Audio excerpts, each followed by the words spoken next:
Recording is on. Recording is on. Great. Okay. Thank you very much, guys, for coming.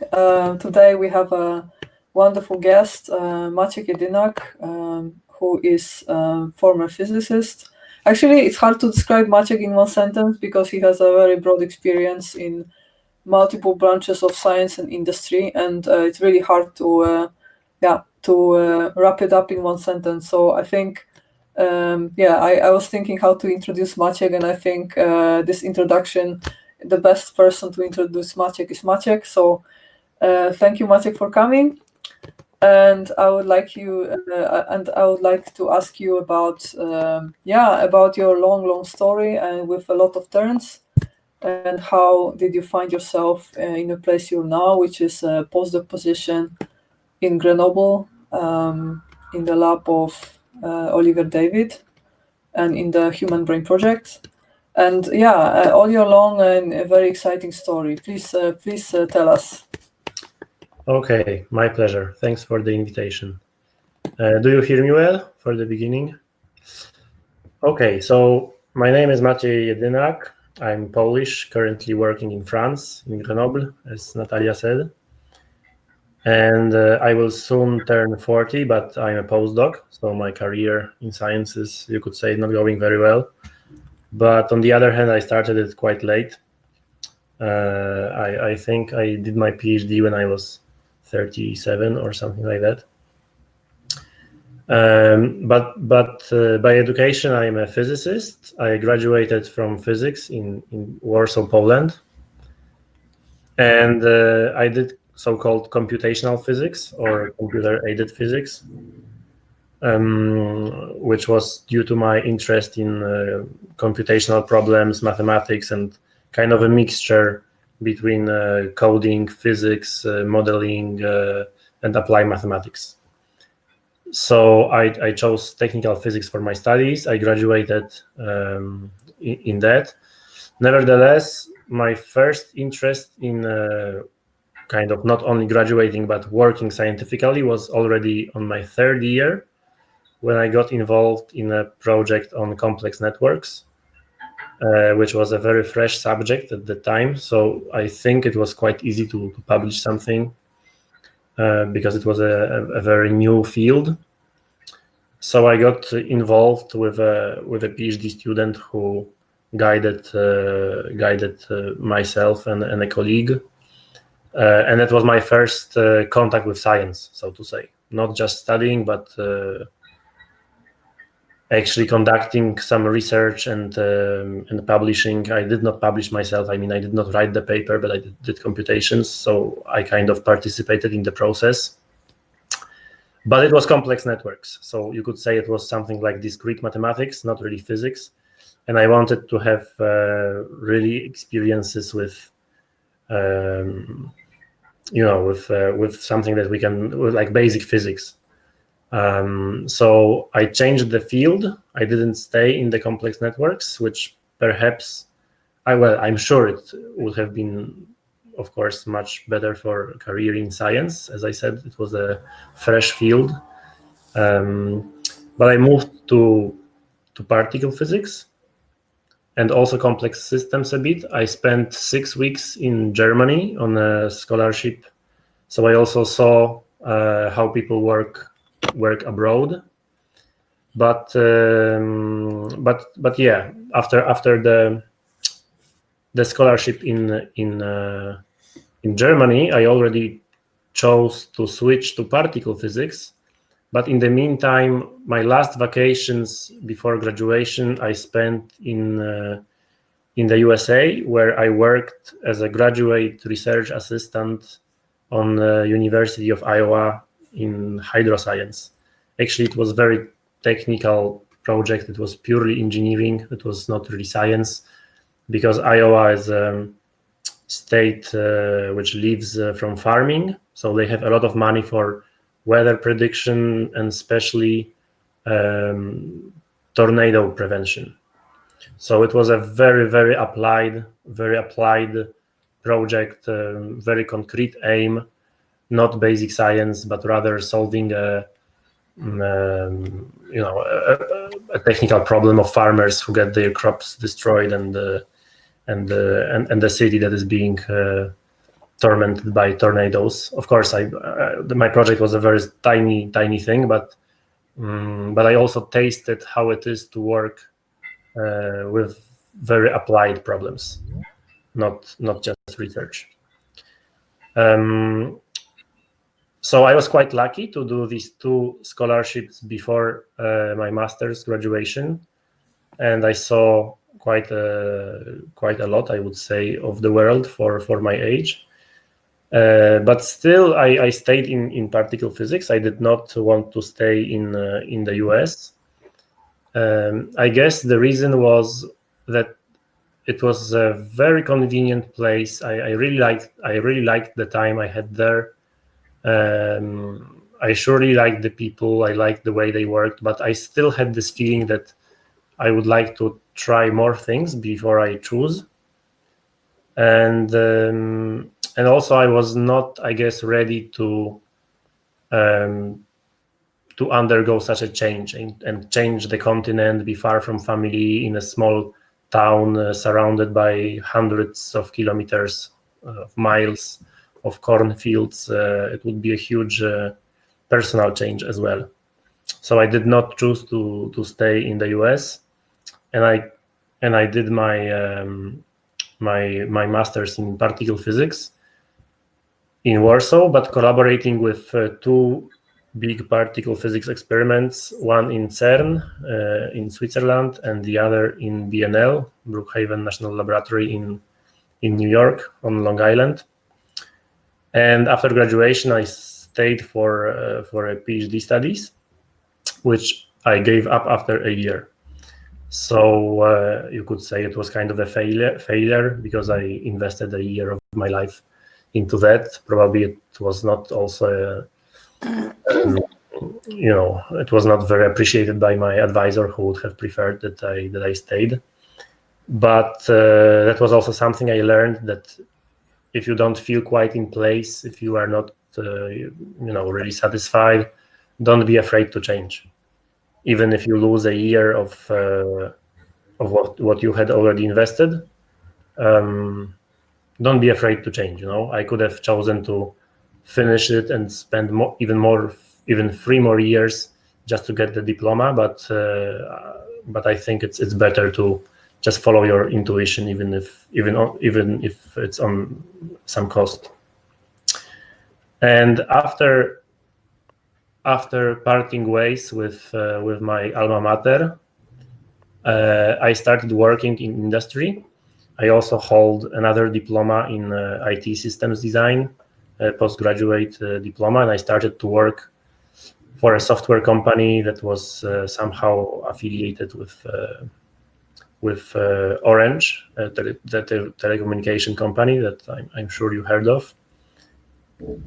And I spent there a couple of years. It was quite an exciting time because telecommunication was then really, my feeling was that it was like a cutting edge technology. At that time, there was no smartphones. There was no fast internet in mobile phones, so everything was developing. You really had a feeling that you are working in a maybe not high-tech industry, but you get to touch interesting technologies and really new things that are being developed, that are really growing. And also, the companies I worked for had over 10 million customers. So I also got the feeling that the projects I am participating in, I'm developing, they are really being used by people. So that's also something that might play a role for you in your future work. Because if you work as a scientist, it's not always the case. Usually, I think it's not the case. You publish, you never know if your results will be used by anyone, if they will change the world. But actually, then I have a question for you. So, First of all, one note, guys. If you don't want to speak at the moment, please mute yourself. Just unmute yourself only when you ask questions, okay? Because then we can have a lot of background noise. And so, question for Maciek. So, how did you deal with the fact that if you work in the industry, then you don't really you don't really sign your name under the project. Was that a problem to you, or that was fine? No, I didn't really think of it.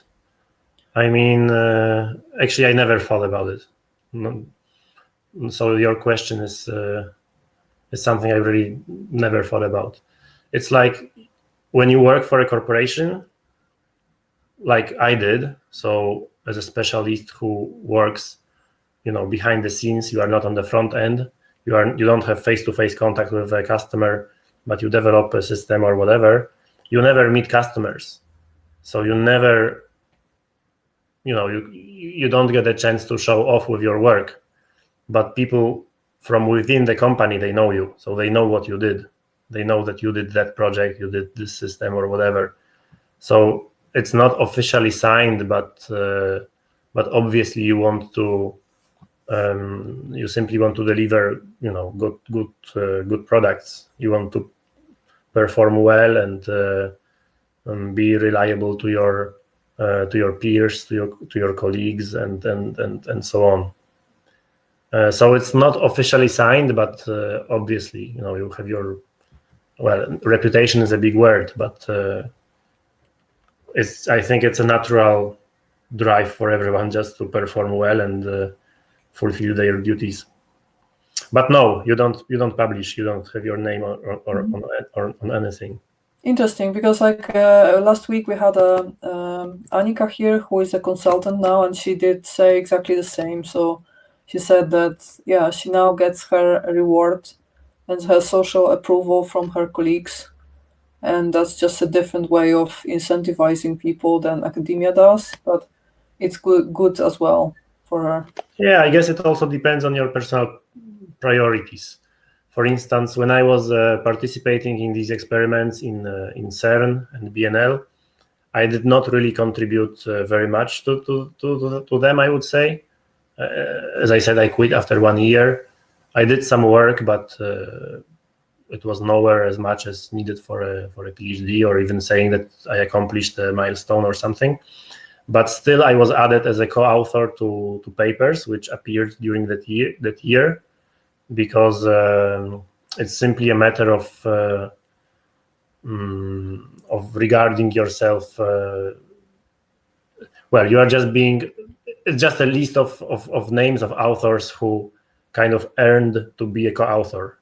So I was somehow included in that list, probably. Well, I don't know why. I don't want to speculate, but it's just that some people are chosen, maybe because I did my master's already on that experiment, and I did some things, and they decided to add me. I think it was Faculty of Physics that was choosing who would be a co-author. So already then I had a number of publications which my name was on them, and I didn't really feel like I contributed. So I didn't really care to have yet another one with my name. It was more important for me to do something useful, something that would actually work and operate well, and to have the feeling of creating something, and really contributing in a meaningful way. So I didn't care about the name, more about the product, the outcome of my work, I think.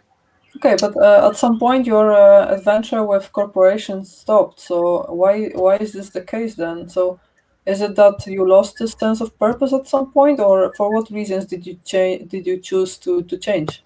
So I think it has always been very important for me to learn and to acquire new skills. So when I changed totally from physics, from academia, when I quit my PhD studies and I moved to the company, I was learning a lot, of course, because it was enterprise programming and distributed systems and I don't know, things like that. But you can learn for maybe 1 year or something, and then again, it's every other project is the same path in a sense. You have requirements analysis, many meetings with people, which seems futile. Very often, that's the character, I think, of corporate work. Unfortunately, a bit. Then you design, blah blah blah. You choose a vendor, things like that, and everything seems the same after a while. So I simply lost the sense of developing myself, of learning new things. And I knew I wouldn't like to get promoted to manager's position, because I always liked technical problems and engineering problems. So I just changed my job. I changed the company. In Poland at the time, there was another telecommunication company, which was in the beginning a small startup, and now it's a major player on the market. I think they are first now in terms of number of customers. So they were very successful. And then at some point they were recruiting specialists from other telecommunication companies, so people who already got experience. So I just changed my employer, and and it was a change, yes, because the new company was being run in a kind of a Google way, like old Google. So they had hammocks in conference rooms and stuff like that. I did not felt controlled at all by my boss. It was just important that I fulfill my duties, and I could do it in any way I wanted. I could, leave my work at noon, and no one would say anything. So when I felt that I'm getting to this kind of a plateau, a stagnation, I changed my employer. And again, I had to learn many things, because the new one was operating mainly on open source, whereas Orange was rather paying for professional systems to commercial companies. So it was a very different way of business plan and doing business. And for IT specialists, it was different systems. So again, I had to learn some stuff, but again, it doesn't last forever. You just learn these things, and again, you feel the plateau. And the environment, actually, in both companies, I was always very lucky to have pretty good working environment. I always had bosses that I could learn from, who were giving me freedom, but at the same time, I had a feeling of some personal development. But as I said, it's transient. It's always temporary. So and when I was working for the other company, I just realized that if I change the employer again, it will be the same story. So I was not considering it, but it was more and more clear to me that I want to go back to science. And I started to look for opportunities, which was not so easy, because I was already over 30. I was like, I don't remember, 32 or 33. And I found a Marie Curie program in Barcelona. So and I got accepted there. So I was quite happy, because I also was looking forward to living in Barcelona, which is a beautiful city, and this also brings this thought that these kind of decisions, it's also important. I mean, it's quality of life. So if you choose your future career, not only the points that you will add to your CV matter, but also your quality of life. So I very much appreciated living in Barcelona. And again, I was very lucky in terms of joining a very good group, a very good lab, and I had very good advisors who, again, the same thing as with my bosses from industry, they were giving me a lot of freedom, but also an opportunity to learn. So I was, again, very happy to do new things and learn a lot. And I defended my thesis 4 years later, so a bit longer than expected, but I guess I'm just slow, or maybe it was difficult for me to go back to academia after almost 8 years in industry, where you you just your tools just get rusty. You don't use mathematics. I was not programming in companies. I was more like a system designer, I would say, or solutions designer. I was not programming on my own. So I guess this is why the PhD took me more time than expected, because I had to again start doing maths and programming and things like that. But I think I have to tell you that here in the Netherlands, actually 4 years is actually extremely low time, like to Really? a PhD. Yes, 4 years is like typical PhD contract, which most people try to prolong, and typically before the date of the start of the contract and the defense date, there is between 5 and 7 years in the Netherlands. Well, I did mine in 4. It was also on Faculty of Physics, but it was in kind of, I would say, computational neuroscience. So maybe I can answer questions from people who, as we already know, also do neuroscience here. Yeah, and after getting the diploma, the PhD title, I found a postdoc in Grenoble, where I am working currently. And my motivation was to find something that is really close to real brains, because my PhD was in theory, and I was not really sure if the equations that we write and equations that we solve, if they how closely they are related to real brains and real neuroscience. So I wanted to do something like with real world, real brains. And I found actually a colleague recommended me a very interesting project which I really appreciate, and I very much enjoy working here. And since then I'm in Grenoble.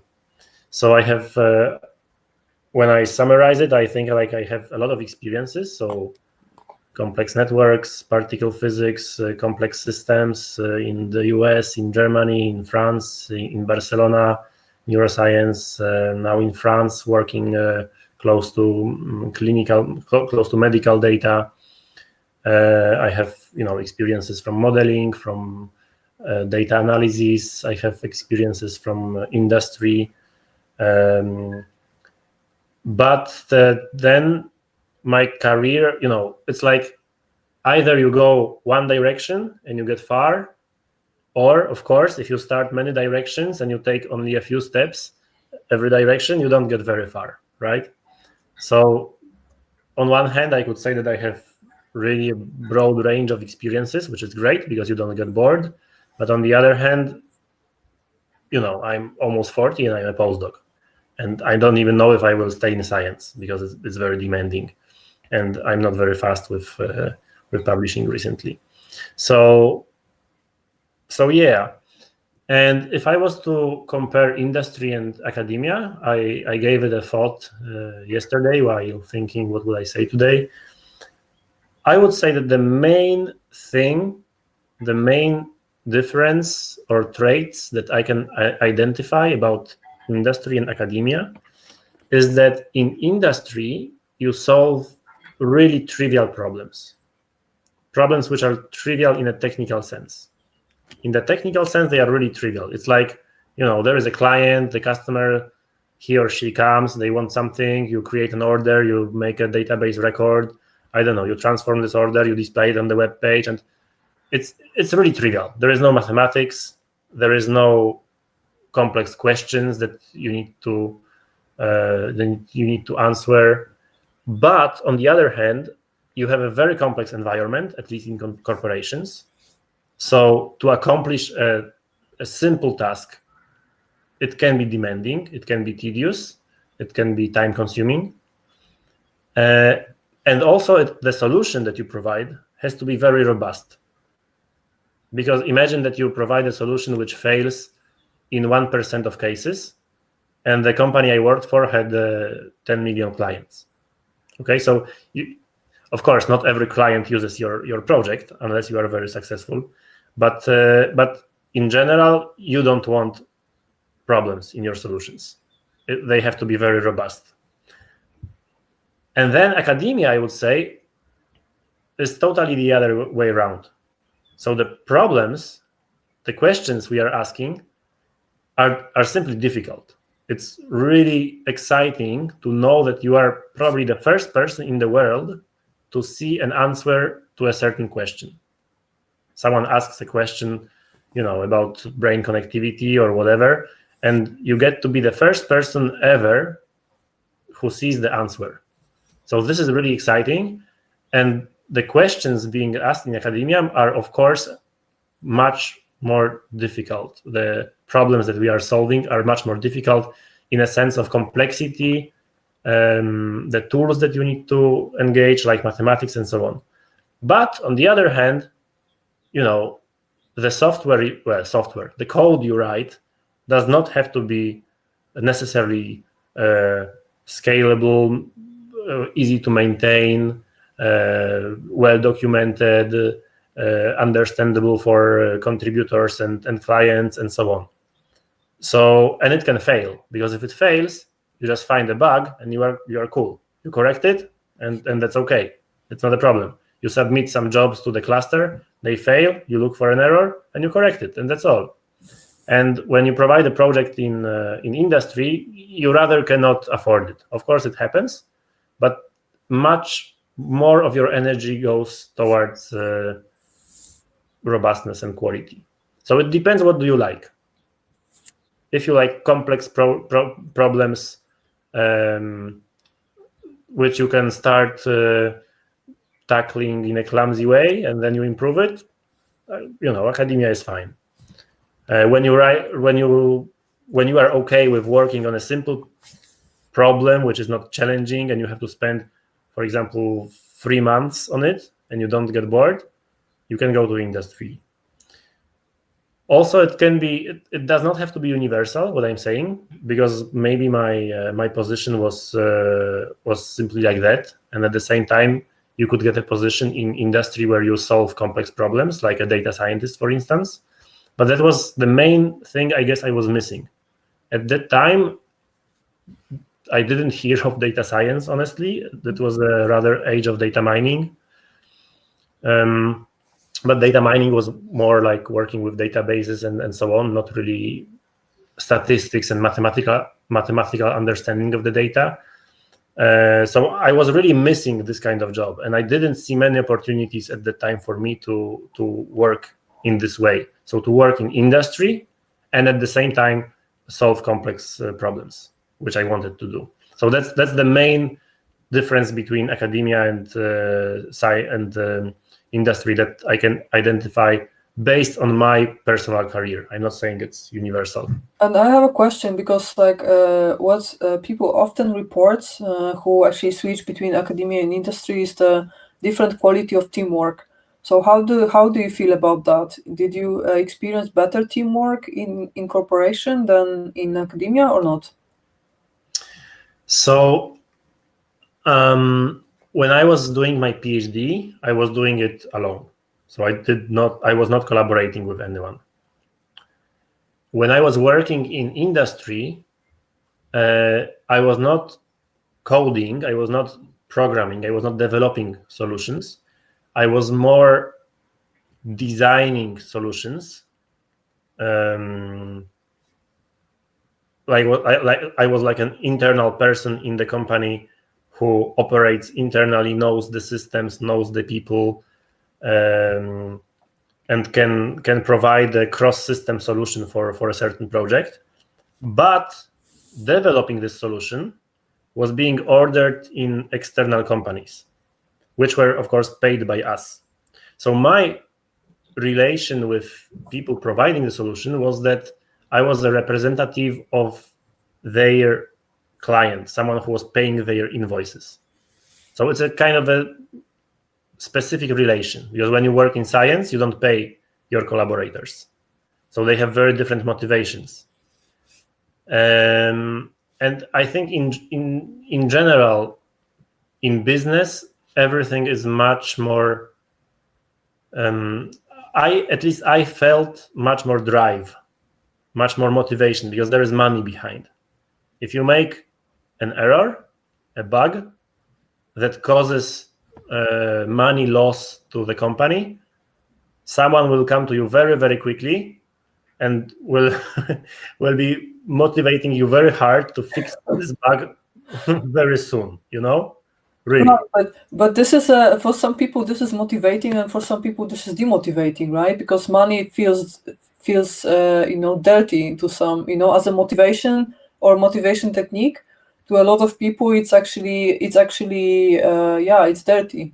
And No, but it's not only money that you are being paid. It's just that behind every project there is money. Companies operate for money. So every project that I was working on was invented, designed, implemented, and used just to earn money for this company. That's all. So even if it's not your own money that goes to your pocket, the people that you work with, this is their motivation. So things have to be delivered quickly, they have to work well, they have to be robust, etc., etc. So the fact that there is money behind creates a drive which you feel even if the money does not go to your own pocket. Yeah, I totally understand. It's just that for a lot of people, especially academics, this notion that there's money as a driver is very off-putting in a sense. Maybe it's also a matter of, millennial and Z generation type of mentality. Well, it could be. It's not for me. For me, it's more the question of what does the company provide. Like, I'm not sure if I would very much enjoy working for a financial industry which doesn't produce anything, and I don't know, they need some risk assessment for credits, and they give Ninja mortgages. This, you remember this 2008 crisis. Ninja was no income, no job, for instance. I don't know, whatever. So to me, it would be what does the company provide? If you, with your risk assessments and the stock market decision system, for example, you contribute to a real estate bubble or whatever, and then a lot of people get homeless because of what financial corporates do, I wouldn't enjoy it. Whereas working for telecommunication company was quite fine because you actually provide services to people that those people can really benefit from, like internet on GSM internet. So people who are unemployed and they don't have access to fast internet, maybe they can at least have internet on the phone and look for a job or blah blah blah. At least it's not damaging for the world. So for me, it was more that it was the question of what does the company provide. There is always money behind, so you cannot avoid it in industry. Yeah. So I guess that's the main difference between these two worlds. But again, it's really my personal view. But let's just get back to this teamwork thing for a while, because you Okay. said that during your PhD you were working on your own. I understand it, but then you went for a postdoc in Grenoble, and as far as Yes. I remember, like you were working on some bigger projects. Yes. And now you're working as a part of a very big project. So human brain it's not a human brain project, right? Yes, it is. Yeah. Yes. So this is like this flagship project by European Union that is altogether worth 1 billion euros, right? And it's actually thousands of researchers working together. So now it's a little bit like a corporation in science. And so do you experience this teamwork right now? And if so, then how does it compare to the teamwork you experience in corporation? So yeah, it's a good question, and I cannot answer it because I'm only now starting to learn the HBP. So I really cannot tell you. It seems like indeed there is the effect of scale. So wherever there is a big scale, it's much more difficult to navigate things, to change things. Whereas, it's like working for a corporation or working in a startup with 3 people. Of course, in the startup you can change your course very quickly. You can adapt to to changing environment, and you can be agile and so on. And in a corporation, you can't. So indeed, it feels like HBP is more like a corporation. So, there are certain plans, milestones, they cannot be quickly adjusted. Everyone has to adopt, and so on and so on. It seems like that, and probably at some scale, it's just inevitable. So I'm not saying it's a bad thing. I'm just saying that it's specific. Working for a corporation is specific. It's a specific environment. Probably HBP is not like that because those people don't work together. Whereas in corporation, you see same faces every day, and you also need to maintain good interpersonal relationships because you will do project with same people all over and all over. So when you work on a project, it's not only your aim to deliver the final product. You also want to maintain good relations with other people because you know that after this project, there will be another project with same people. So, you have to keep that in mind. And HBP, for instance, will finish in 3 years. So I don't know. I'm just starting to learn the HBP, but I confirm what you said, that it can be like a corporation in the academic world. For sure it is. Okay. Then I have the next question I have for you is because when you were talking about your story, on many occasions you were mentioning that you were lucky with your bosses and with your projects, and that your supervisors were very supportive. And I honestly don't like the notion of luck. I mean, I think that luck exists, but it's better to assume that it doesn't. And if something happens, subsequently a few times, then typically it's not luck. So, do you think that the fact that you are always like getting on well with your bosses and your supervisors might mean that you are very compromising and have some features that actually let you live well with people around you? I don't know. I think I trust intuition a lot. It's this gut feeling. If you just get this feeling with someone, work with this person. Okay, so when you were choosing projects, you were choosing for the person, not for the topic. So my first work when I quit my PhD. So my first work was with a former colleague who was 3 years older than me, and we together worked in the States on particle physics. So I just knew him. I knew he's a decent guy. When he told me, I'm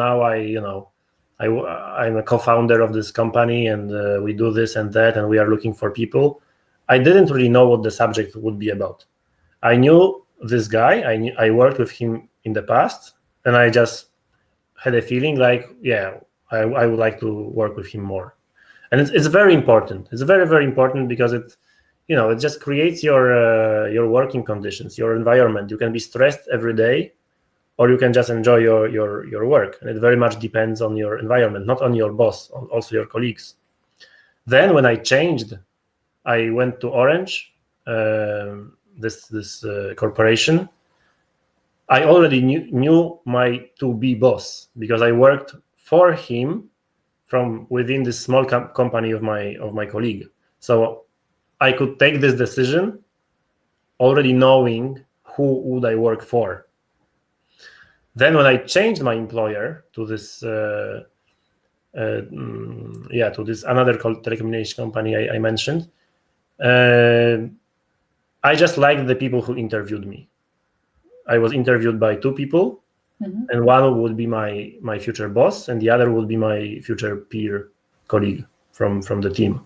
So it was I just liked the interview. I liked the way they asked questions. I liked the questions they asked. I liked you just get the feeling about people. And then when I was applying to Barcelona, maybe I got this position or this PhD scholarship because I cared to actually go there personally for an interview, which I don't think people always do because it's it can be a long travel or something, and it's just a PhD, and maybe you apply for 10 and you just get whatever you get. But I just found this one. I was particularly interested in the work of my future advisor. I sent him an email explaining why, and I came personally. So perhaps, I don't know, but perhaps that was one of the factors which played on my side. But it also gave me a chance to meet him. And again, I just thought, yes, I could work for this guy. I like the contact, I like how he interacts with people and so on. So you are right. It's on one hand, it's luck, in a sense that I never had a huge failure, which I know happened to many people. I know many people in science complaining a lot about their bosses. So it never happened to me, but I don't feel like it's only my merit. It's a little bit of randomness, a little bit of luck, but of course you also have to take care of that. And in my case, it was mainly kind of a feeling that I was following. Okay, and can I ask you then? Oh, by the way, people, whoever wants to ask questions, please don't hesitate to ask questions in the chat. So please ask your questions to Maciek, whatever questions you have. And my next question is, you had a long career path so far, and it was just to academia, back to industry, and back to academia again, and do you have any regrets? Like, so do you, or maybe a good question here would be, is there anything that you would do differently if you had a chance? I very rarely ask this question to myself, because I think it can very easily get you, as you said, to regrets, which never help. But on the other hand, it's good to learn on your own mistakes. So I don't think I would change anything, although it didn't get me far, because as I said, I'm almost 40 and I'm a postdoc. So certainly you can't say that I did a career. But I wouldn't change anything.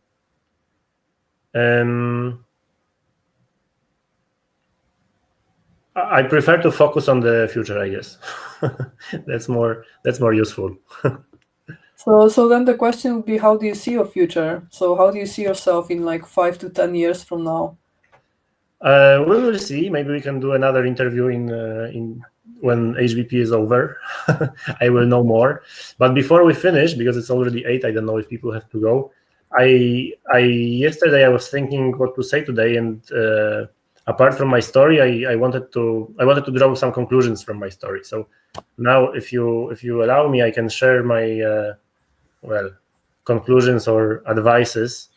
Although I'm not very successful, as you see, but I still have advices. And then we will ask if anyone has questions and maybe finish or not. So when I look back at my decisions, I can clearly say that I can tell 2 different attitudes of looking for a job. I would say passive and active. So passive is something I would call when you simply open the newspaper or internet and you look at the available positions. So you say, okay, I open some web page, and you list all the ads that are looking for specialists with your skills. So it's passive because you simply look at the market, you see what's there, what does the market have to offer me, okay? And this is what I was very much doing in the beginning. As I told you, I started to work with a former colleague and so on. So the job was rather finding me. It was not myself finding the job. Then I would say the other attitude is active, in the sense that that you have some vision of yourself. You know what do you want to do. You know who do you want to be. And then you look for the specific thing that will provide it to you, which is, of course, much harder because probably there is no such offer. But it can get you to a place that you kind of invented. You are making yourself and you are getting there. I'm not saying which one is better. It depends on your priorities. And that's my my second conclusion, that I think it's really, really crucial to take your decisions on the basis of your values. It might sound, I don't know, too serious or too bloated or something, but if you take decisions only motivated by short-term consequences or local conditions, I think you are quite likely to maybe not regret them, but having afterthoughts and not really satisfied. So I would say that it's very important to identify your values, like really core values, which could be, for example, I want to do something useful for the world, or my main value is that I want to work with, I need to work with people, or I need to have contact with nature, because when I live in a big city, it's killing me. And I think that your decisions, both personal and professional, it's good if they stem from that. So don't really be afraid to look deeper at what's really meaningful for you and derive your short-term decisions from that. I would say there is like a basis, which is your values, then there is your strategy, which you construct, and then there are individual decisions. So strategy could be, for example, I want to work remotely because I hate traffic. I hate huge cities. I know people who are programmers and they work from Bali, for example. So that could be your strategy. And you have your values, then you have your strategy, and then you have your decisions. And then you take your decisions. And when you look for your employer, you keep in mind, okay, it's not only my skills that I want to put to work, it's also that I need to learn this and that to be a freelancer and work remotely. Or I want to find an employer who allows to work remotely, or something like that. So just take into account the whole system in which you operate, not only your duties and salary,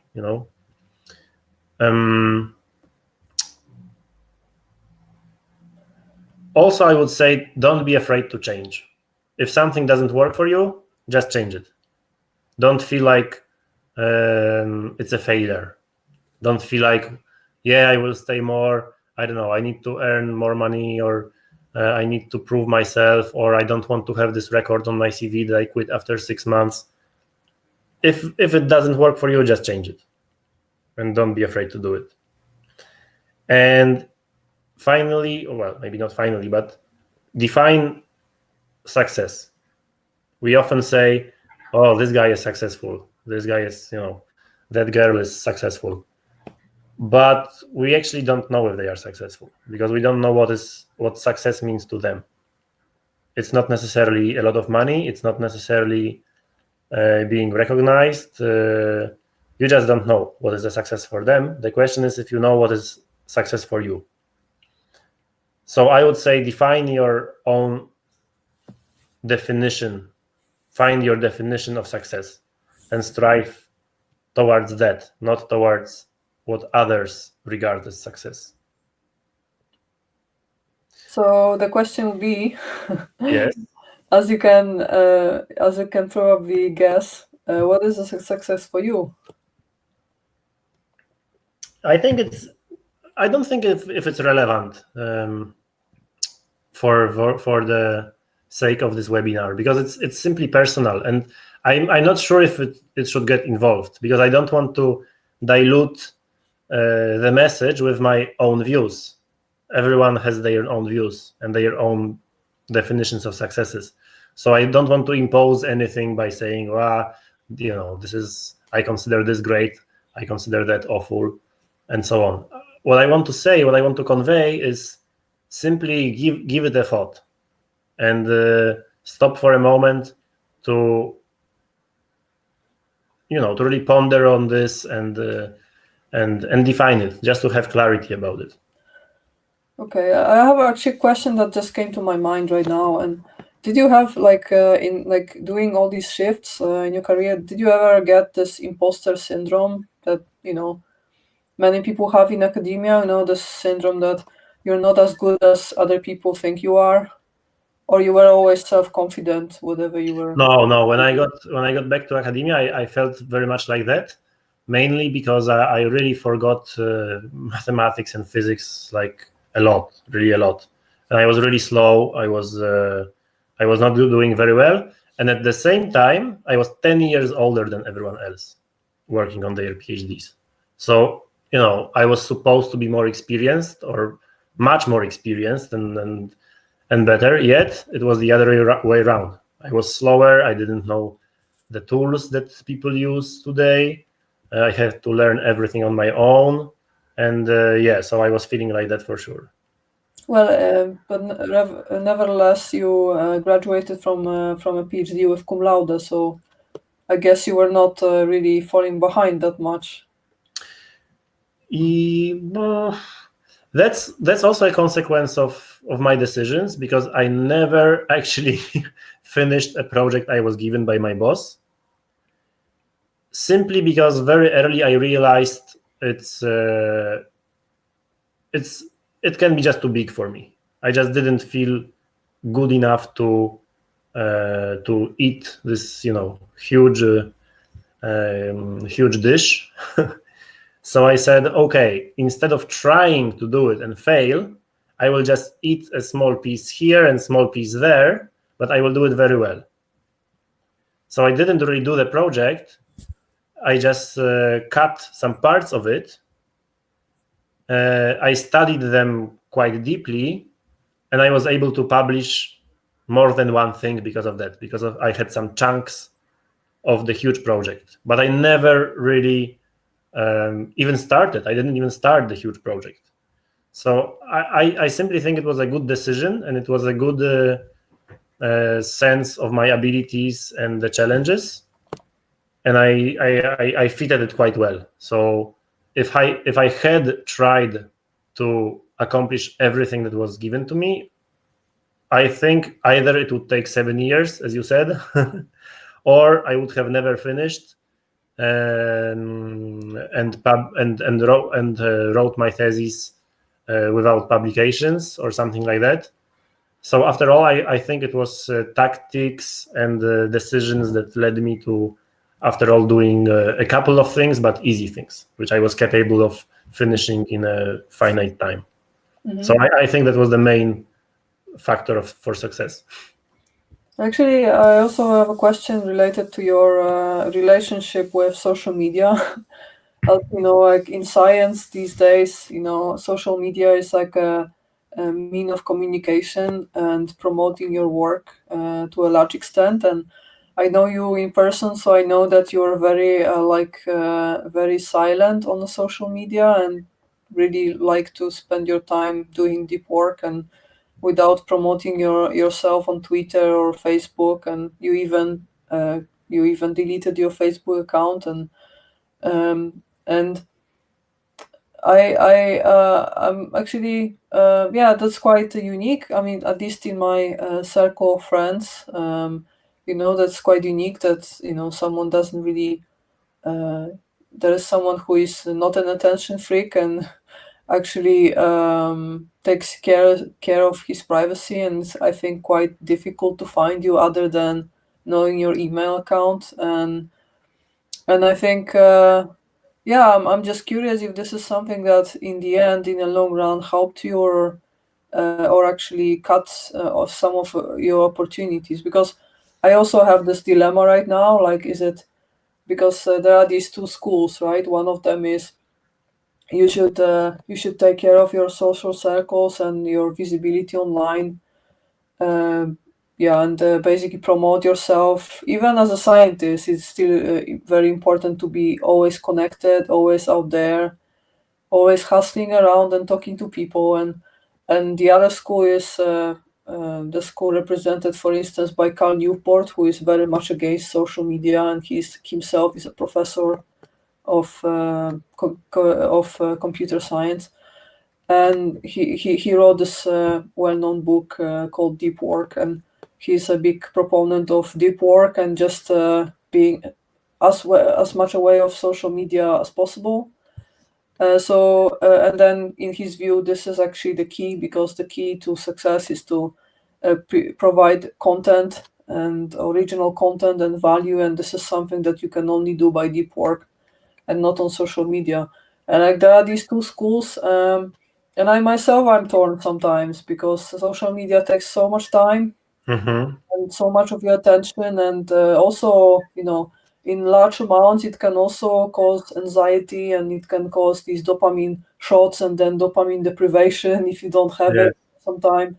And I myself, I'm kind of hesitating which one of these schools to go for, because I think both have pros and cons. But at the end of the day is only 24 hours, so you have to choose how you spend your day. And you chose to spend your day on deep work, and other than that, in free time, chilling away from your computer, going mountaineering and being in the nature.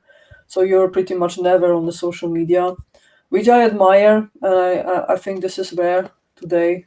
But I don't know if I could do that. That's pretty scary to feeling to think that you might disconnect yourself completely from the social media. It seems to be at first, it seems to be such a obvious thing today that's status quo is that you are on social media, that I don't know if I could completely disconnect the way you did. Well, I mean, first of all, if you want to show off with your work on social media, you have to have your work first. So I don't feel like I have anything. I mean, currently in Grenoble, I'm working for a really magnificent project. I love it a lot, but unfortunately, I haven't published anything under my name yet. Well, I got some reward, so I could show off with that, maybe. But I would say that if you choose between social media fever and being hectic with it, or deep work, I would say deep work is a necessary prerequisite. So first, do your deep work, and then consider if you want to distribute it over the social media or not. So I'm still on the first stage. When I accomplish the first stage, maybe I will try to advertise it somehow, but I rather doubt it, because in private life, social media, I use it for a long time, like Facebook, but it didn't work very well for me, I think. I'm happy I deleted my account after all. And I think it works the same way for science. So I very much prefer to focus on something I find meaningful than starting and discussing and judging plethora of other things. And unfortunately, this touches also the subject of publications in academia and publish or perish. I think there is too many papers on the market, and people are forced to publish a lot. They are forced to play this game to keep their positions. So they do publish a lot, but not all the papers, I think, or even many of them could be merged. Mm-hmm. So there will be less papers, or maybe they should even not be published at all. On the other hand, negative results, which are often valuable, it's much harder to publish them because everyone wants you to confirm a hypothesis rather than reject it. And this is why people don't publish negative results, and many labs can be spending taxpayers' money for same kind of experiments because they are looking for same results which never show up. And this publication fever is something repulsive in science to me. Yeah. So I would prefer to publish one paper in 3 years, but a good one, rather than publishing 5 papers that would basically, take time of the readers and not necessarily providing them valuable content. So social media is kind of the same category of question, I would say. Yeah, I understand. And actually, I think you have very idealistic view of social media, because many people who build a following there, they don't have any content to share. They have this, way of creating false impact. They basically say, they just talk about problems, but without any solutions, or just chit chatting. You don't have to really even represent any Yeah, content of course. the following. So there is also, I see it a lot in science, that there are a lot of people who build a following, just that doesn't is not substantiated by any scientific content, and they also then it's kind of a reinforcement loop, because they also get more attention as scientists because of their Twitter following, which is again built on pretty much not creating content, but rather just retweeting and just creating buzz, basically. Well, I wouldn't say my view is idealistic, but yeah, I agree with what you said. I don't know. Maybe if I get a valuable results someday, I will decide to open an account on Twitter, which I don't have. But we will see. If I do it, I won't stay there. I will just try to, disseminate information about our research, and I wouldn't check my account every day for sure. But it's a matter of your lifestyle. It's not really professional career development. I wonder if there are any questions. Yeah, guys, do you have questions? Please share in the chat if you have questions, because if you don't, then we'll soon wrap up, as we are talking for over an hour now. Guys, you have a last chance to ask Maciek questions. Okay, Avi is saying thank you so much for your talk. So Maciek, do you still have some wisdoms to share? If anyone from the audience, or later seeing this video wants to ask me anything later, I will be happy to answer and to help. If I can be of any help to anyone, I'm really happy to do it. So my email account is on ProtonMail. As Natalia said, I don't use social media, and I try also to draw back from Google. It's my name dot my family name at ProtonMail. So maybe Natalia can share it to people. If anyone is interested, write to Natalia. And for the moment, I don't have anything that I wouldn't have said already. I hope it can be useful to anyone. And really, feel free to ask me questions if you feel in any way close to what I said.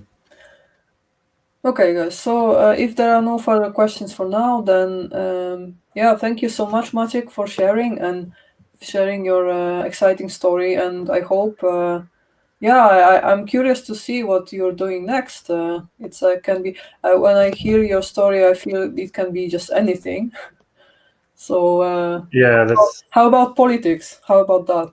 I was for some time I was involved in activism, not really politics, but I didn't talk about this today, and well, that's not really career. That's not career for sure. Okay, I was close. Well, who knows? Who knows? Knowing you can be anything. So I'm curious. Okay, so thank you so much, Maciek, for all your advice. It was very valuable, I think. And I have to think more about what you said, but I totally agree with what you said about passive and active strategies to look for a job, and that we should start from values. Totally, 100% agree. And what you said about the differences between academia and industry in the types of problems we solve, I totally agree with that as well. Okay, interesting. I'm still curious what is your definition of success, but I will just I think I ask you off the records if you don't mind. But send me an email, and anyone else if you want. Okay. Okay. I wish you guys good decisions and a lot of satisfaction from your work. Thank you so much, Maciek. Thanks for having me. Bye bye.